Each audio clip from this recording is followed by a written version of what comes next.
Even in this service, there's still room for more good music. Yeah. I'm at an awkward age. 63. It's that time in your life when your waistline is expanding and your hairline is receding, and you come to hate this camera right here.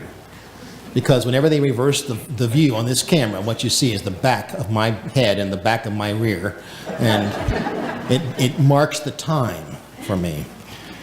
But there's also another thing that happens with increasing and alarming frequency, and that is I'm becoming forgetful. The senior moments are no longer senior moments, they're mine. I was at Kroger the other day with my wife. We were shopping for groceries, so we went to get some wine and sit down and drink some wine, because that's what you do at Kroger these days. And while we're sitting there at the tall table, enjoying our Chardonnay, a woman walks up that we both recognize and begins this very long and intimate conversation with us. Talks about her kids and work and churches, and we're nodding and, talking and I have no idea who this person is. But my wife is involved too, and I'm really good at faking it. It's one of the gifts that God gave me as a pastor, is how to fake it when you're talking to somebody and they're your best friend. You have no idea who you're talking to. And so we get to this conversation, and she left, and I turned to my wife and I said, "Who was that?" And she goes, "I haven't got a single clue." Yeah, she's at that age too, I think. Now, to forget is disturbing, whether it's for a moment or whether it's long-standing. It's disturbing because you lose a piece of yourself. And when you do that, it's like you can't get it back. You don't know what quite to make of it. In today's gospel lesson, Jesus is talking to some Jewish leaders. He says something curious to them. He says, "You will know the truth, and the truth will set you free. The Greek word for truth is this, aletheia. Aletheia. It's a compound word, two words in Greek, meaning don't, and letheia meaning forget. Don't forget, Jesus says. Don't forget, and it will set you free. But what is it we're being asked to remember? I think that's part of what today is about. I do have a clue about that. Today is special for two reasons. First of all, we're celebrating confirmation for these four young people right here in front of us. We do this every Reformation Sunday. It's not of itself unique, although this is a unique group. I'll talk more about that when we get to the reception. But it's a time for remembering, a time when children are asked to stand before their peers and publicly make the first adult decision of their young lives. And that is to take upon themselves the promises their parents made for them on their behalf at baptism. To faithfully attend the services of God's house, to embrace the Creed, the Lord's Prayer, and the Ten Commandments, to hold Holy Scripture dear, to live in communion with the church, to not forget who they are, where they came from, where they are going. To not forget ancient words.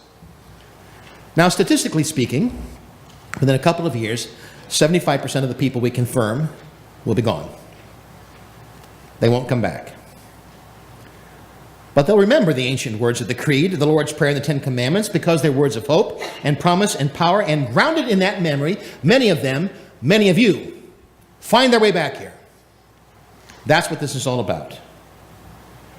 The second reason that today is special, I don't know if you heard or not, it's the 500th anniversary of the Reformation.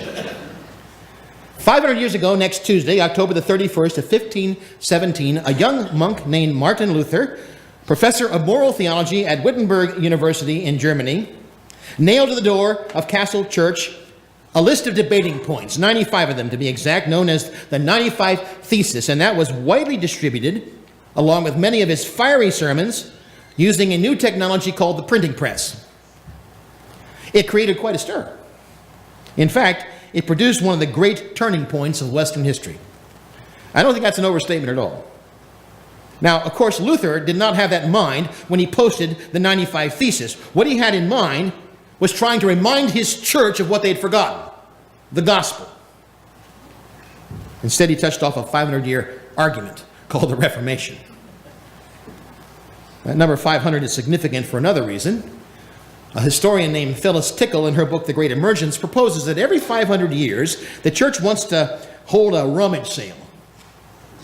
All the old structures and the old forms and the old traditions, they get shaken up, put out for sale, they disappear. You can see the results of this ongoing rummage sale today. The Catholic Church has run out of priests and nuns. That's the backbone of its culture for centuries. The ELCA couldn't scrape up 3 clergy candidates for a call committee to interview here on a bet. They just don't exist. Churches are smaller today than they used to be. Some foundering, some have closed. There are exactly half the number of Lutherans today as there were 50 years ago. Something is changing. Something is emerging. The question is what?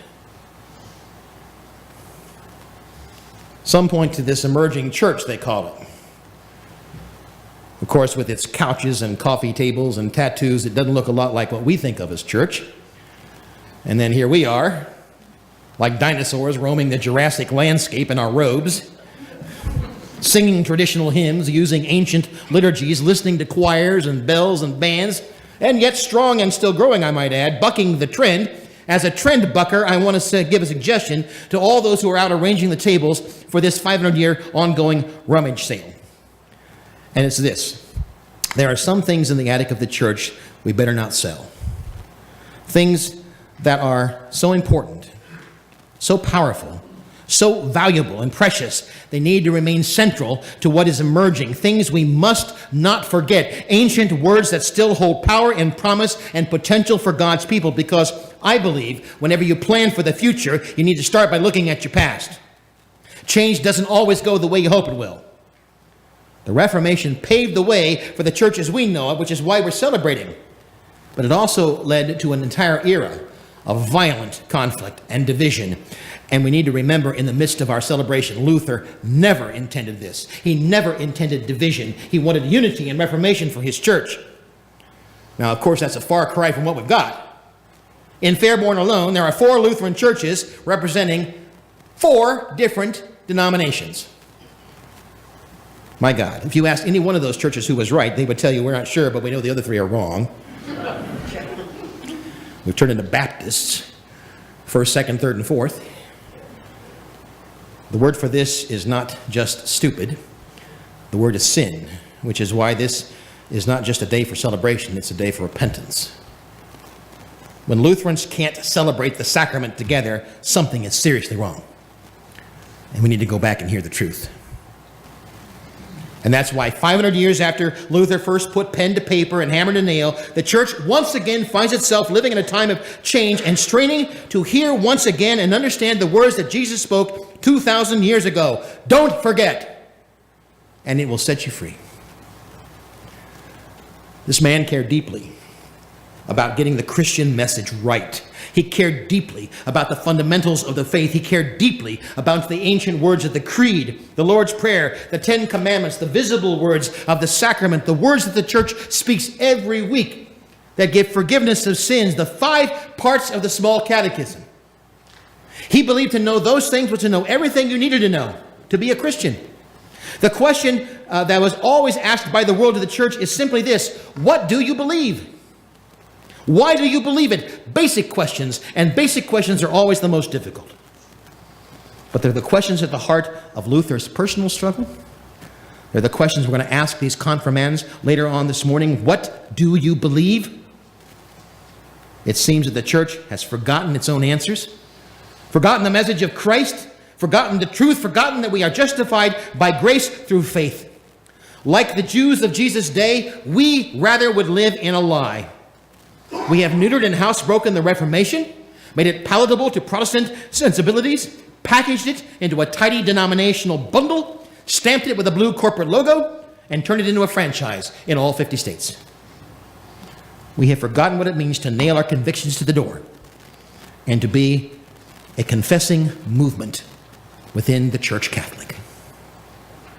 We've come to think of freedom as the right to do what we please, rather than the responsibility do what pleases God. We've forgotten who we are and whose we are. For example, in our culture, worship is something you fit into your busy schedule. Important things are happening on Sunday, like sports and leisure and work. And the world will tell you those things are all important for your children's sake, for your family's sake, for your sake. They're all good for you. And the world is lying to you because those things steal your joy and rob you of the things that matter. Worship is the way that we remember.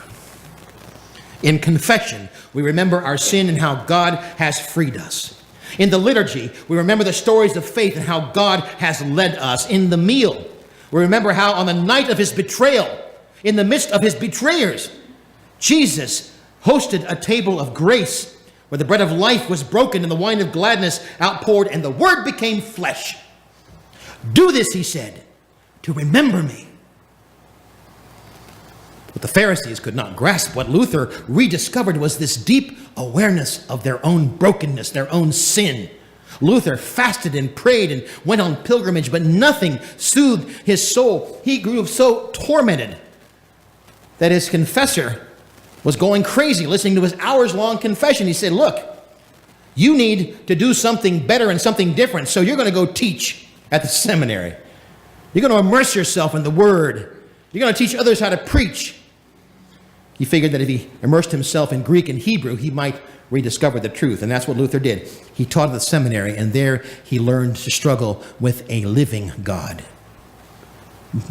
He immersed himself in the ancient words of Scriptures and was reintroduced to a living Word, and he struggled with that Word and with that God. But in that struggle, he began to see that while he could always fall short of God's glory, would always have to wrestle with the powers and the principalities of this world that lied to him every day about who he was and how he was valued, he nevertheless belonged to God in his baptism. And nothing, no power on earth could change that reality. And that was the truth that freed him. And that was the man who wrote 95 debating points and posted them on the door of his church.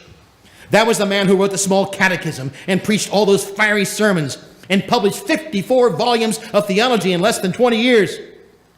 That was the man who began and fueled a reforming movement that resonates to this day and this time and this place. Luther rediscovered the truth that Jesus proclaimed to the people in Jesus' time, that he did not have to do for himself what God had already done. Now he was free to live out a different future, a new future. And the rest, as they say, is history. But it's not just history. Today, on this 500th anniversary, I am confident that that same truth can still inform us and transform us and reform us. When we remember those ancient words, they can still inspire hope and comfort and vision. And that's the reason I'm confessing to you that after 31 years of struggling in this church, in spite of all of its dysfunction, all of its misguided and well-intentioned failures, I'm still a Lutheran pastor. I still believe that this Reformed tradition is a beautiful, exciting, life-giving way to be one of God's children, even after 31 years of confirmation ministry and watching more than 75% of you drop away from the church. And some of you, many of you, come back. I still come to this day in the sure and certain hope of the resurrection of Jesus Christ and how that makes a difference in your lives and in all of our lives. Because, dear children of God, you will know the truth, and the truth will set you free. You have the opportunity to live boldly in this truth, to abide in those ancient words. Because, as Luther discovered, we are never a finished product. We are a called people. We are a people on the move. We are a living tradition. We are called by a God who is not static but dynamic, not dead but alive, not in the tomb but risen. You are his church, and we are always reforming. And this truth leads us, like it did Luther, to be a people more fully alive, more deeply engaged, because we are free from worrying about our own salvation. We are free to proclaim God's mighty deeds to the world. This church is not a stopping place. It's a starting place for recognizing God's presence. The church helps us to see how God shows up not just in word and in sacrament, but in neighbor and in stranger, in pita bread from Kroger and wine from the BX. And when you leave this place, you do not leave God. God goes with you. So know the truth. Sinners are attractive because they are loved. They are not loved because they are attractive. That's the love of Christ shown to you on a cross. And those words, written 500 years ago, were written by a professor of moral theology from Wittenberg, Germany, named Martin Luther.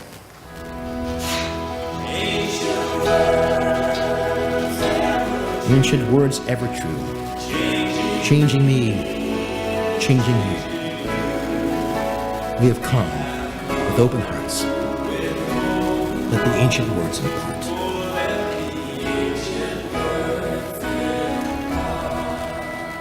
To God be the glory. Amen.